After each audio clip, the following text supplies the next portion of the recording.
सूरज ढल गया था और आसमान में लालिमा छा गई थी और विजयनगर के खंडहरों पर लंबी डरावनी परछाइयां पड़ रही थी।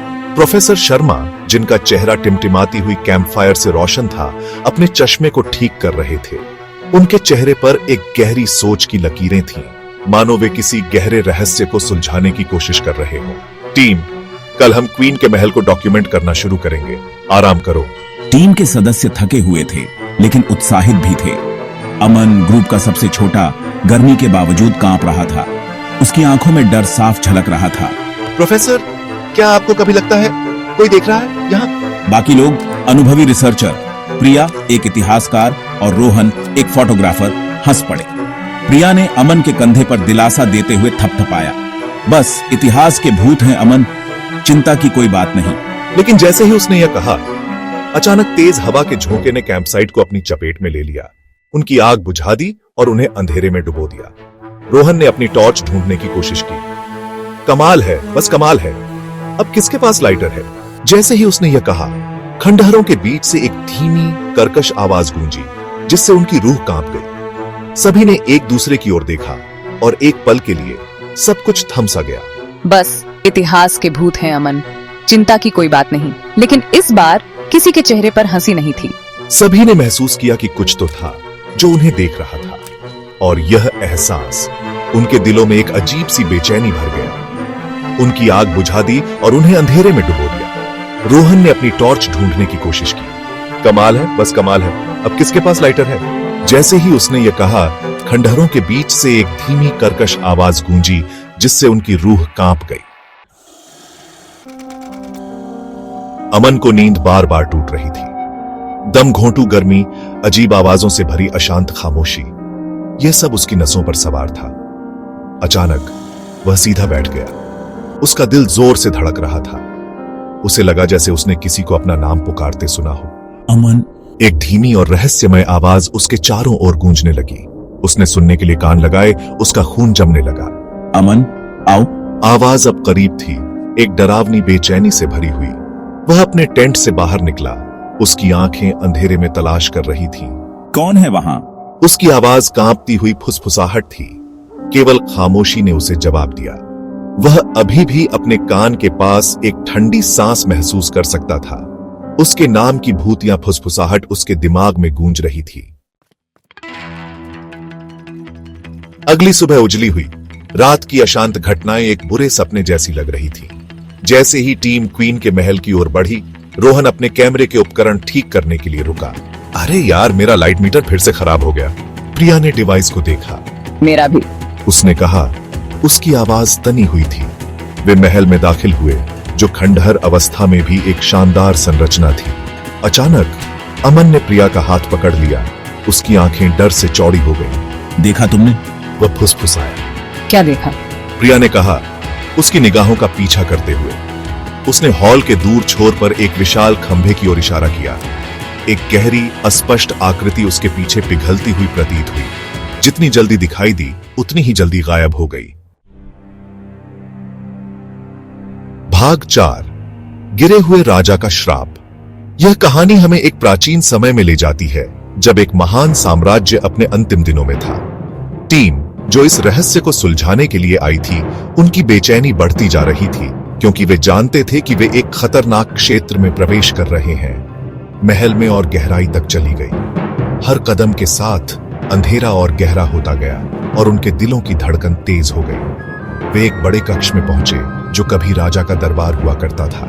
अब यह केवल खंडहरों का एक ढेर था, जिसकी दीवारें जटिल नक्काशी और फीकी भित्ति चित्रों से सजी थी। यह स्पष्ट था कि यह स्थान कभी बहुत ही भव्य और शानदार रहा होगा। यह अद्भुत है। यह स्थान इतिहास के कई रहस्यों को छुपाए हुए है। मेरा मानना है कि यह विजयनगर के पतन और मरते हुए राजा द्वारा उस पर दिए गए श्राप का विवरण देता है। यह श्राप ही इस स्थान को इतना भयावह बनाता है। शिलालेख जो दीवारों पर उकेरे गए थे, जिसका अनुवाद प्रोफेसर शर्मा ने किया था, उन्होंने बताया कि यह शिलालेख विश्वासघात, धोखे और अपने राज्य को अपवित्र करने वालों पर एक राजा के मरते हुए श्राप के बारे में बताया। इसमें राजा के अंतिम शब्दों का वर्णन था, जिसमें उसने अपने राज्य के पतन के लिए जिम्मेदार लोगों को श्राप दिया था। इसमें उसकी आत्मा के बारे में बताया गया था। जो हमेशा के लिए खंडहरों से बंधी हुई थी, बदला लेने की कोशिश कर रही थी। यह आत्मा उन सभी को सजा देने के लिए तैयार थी जिन्होंने उसके राज्य को अपवित्र किया था। बदला लेने की कोशिश कर रही थी। यह आत्मा उन सभी को सजा देने के लिए तैयार थी जिन्होंने उसके राज्य को अपवित्र किया था।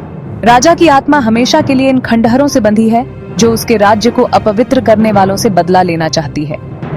यह आत्मा कभी चैन से नहीं रह सकती जो उसके राज्य को अपवित्र करने वालों से बदला लेना चाहती है। यह आत्मा कभी चैन से नहीं रह सकती। जैसे ही प्रोफेसर शर्मा ने पढ़ना समाप्त किया, एक अजीब सी खामोशी छा गई। एक ठंडी हवा कक्ष से होकर बह गई, मानो किसी अदृश्य शक्ति ने उसे छू लिया हो। धूल को उनके पैरों पर एक छोटे से चक्रवात में घुमा दिया। यह दृश्य और भी डरावना हो गया। डर स्पष्ट और घुटन भरा उन पर छा गया। हर कोई अपनी जगह पर जड़ हो गया, मानो किसी ने उन्हें जकड़ लिया हो। ऐसा लग रहा था खंडहर जीवित हो रहे थे। यह स्थान अब केवल एक ऐतिहासिक स्थल नहीं था, बल्कि एक जीवित दुःस्वप्न बन गया था। भाग 5 गायब। सूरज ढलने लगा। खंडहरों पर लंबी खतरनाक परछाइयां पड़ रही थीं। टीम ने कैंप साइट पर लौटने का फैसला किया। उनके पहले के उत्साह की जगह बढ़ती हुई आशंका ने ले ली थी। रवि कहाँ है? प्रिया ने पूछा, उनके गाइड की अनुपस्थिति को देखते हुए। उन्होंने चारों ओर देखा। उनकी चिंता बढ़ गई। रवि! रोहन चिल्लाया। उसकी आवाज खामोश खंडहरों में गूंज रही थी। कोई जवाब नहीं था। उन्हें क्वीन के महल के प्रवेश द्वार के पास उसका बैग मिला। पैरों के निशान अंदर के अंधेरे में जाते दिखाई दे रहे थे। पैरों के निशान अचानक रुक गए, मानो धरती निगल गई हो, उन्हें एक भयानक खामोशी में छोड़कर। भाग 6 मूर्ति की निगाह। बची हुई टीम, उनकी नसें तन गईं, घटती कैंपफायर के चारों ओर इकट्ठी हो गई। वे सभी थके हुए और चिंतित थे, लेकिन किसी को भी नींद नहीं आ रही थी। हर किसी के मन में एक ही सवाल था, रवि कहां गया? रवि के लापता होने ने उन्हें हिलाकर रख दिया था। उसकी अनुपस्थिति ने एक अजीब सी खामोशी फैला दी थी, जैसे जंगल भी उसकी खोज में शामिल हो गया हो। रोहन ने खंडहरों की अशांत सुंदरता को कैद करने की कोशिश करते हुए अपना कैमरा उठाया। वह जानता था कि इन खंडहरों में कुछ रहस्यमय था, कुछ ऐसा जो उसकी समझ से परे था। मुझे इसे कैप्चर करना है, यह सोचते हुए उसने कैमरे का फोकस ठीक किया। जैसे ही उसने कृष्णदेवराय, जो कभी दयालु राजा थे, की राजसी मूर्ति पर ध्यान केंद्रित किया, उसने कुछ अजीब देखा। मूर्ति की आंखों में एक अजीब सी चमक थी, जैसे वे जीवित हो। चांद की भयानक चमक में नहाई हुई मूर्ति उसे देखती हुई प्रतीत हो रही थी। यह एक भ्रम हो सकता था, लेकिन रोहन को यकीन था कि मूर्ति की निगाहें उस पर टिकी हुई थीं। कीमती पत्थरों से तराशी गई उसकी आंखें एक अप्राकृतिक तीव्रता से चमक रही थीं। यह चमक इतनी तीव्र थी कि रोहन को लगा जैसे वे उसकी आत्मा को भेद रही हो। मूर्ति मुझे घूर रही है, उसकी आवाज में डर साफ झलक रहा था। रोहन ने कांपते हाथ से कैमरा नीचे किया।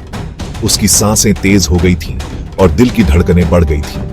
उसने पलकें झपकाईं, लेकिन छवि वैसी ही रही। मूर्ति की आंखें अब भी उसी तीव्रता से चमक रही थी। मूर्ति सीधे उसे घूर रही थी। उसकी निगाहें एक ठंडी, द्वेषपूर्ण बुद्धिमत्ता से भरी हुई थीं। यह एक चेतावनी थी, एक संकेत कि कुछ भयानक होने वाला था। वह लड़खड़ा कर पीछे हट गया। एक चीख उसके गले में फंस गई। उसकी आंखों में डर और अविश्वास था। ऐसा लग रहा था विजयनगर के खंडहरों ने एक और शिकार कर लिया था। यह जगह अब और भी भयावह लग रही थी, जैसे हर कोने में कोई छिपा हुआ रहस्य हो।